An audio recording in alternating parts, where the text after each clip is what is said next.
We are quickly approaching the halfway point of our year. June 1st is right around the corner. And if you're like me, you've been busy in this spring market, chasing buyers and chasing sellers and doing all the things you have to do in order to run a successful business. The truth is, you've probably lost touch with one very important thing, and that's your goals. You see, middle of the year is a great opportunity to go back and review what is our goals. Now, there's 5 simple questions that will make sure you achieve your goal between now and the end of the year. I'm going to share these 5 simple questions for you because I don't want you to miss out and get behind and come out next year going, oh man, maybe I'll do it different. Here's the 5 questions. The first one is simply, what was the goal? Go ahead and write down again your goal for the year. What is your production goal? What is your profit goal? Whatever goal you have, write it down. You probably know the second question already because it's, how are you doing? You want to write down your progress to the goal. Maybe that's your production or your volume or your profit year to date. You're going to be able to tell from those two.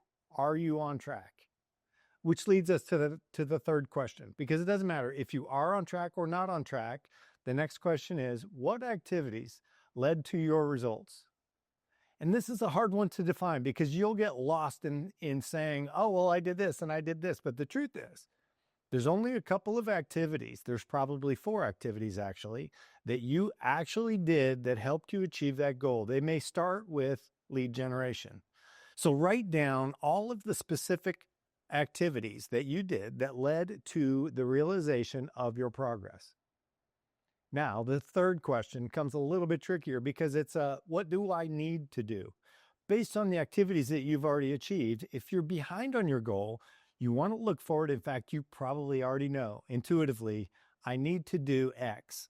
I need to work on my database more. The answers will come naturally. The hard part is writing them down and looking at them and saying, okay, this is what I need to do. Now we're going to make a list of those things that we need to do so that we can move forward into the second half of the year doing new activities along with the old so that we can achieve our goal. Simple, right? Now, there's one last question that makes it a little bit trickier. On a scale of 1 to 10, how committed are you to achieving your goal?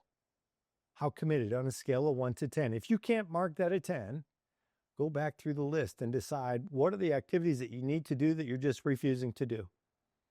You need to be able to mark it a 10 so that you can approach June 1 with a new commitment, a new sense of urgency in order to achieve your 2025 goals.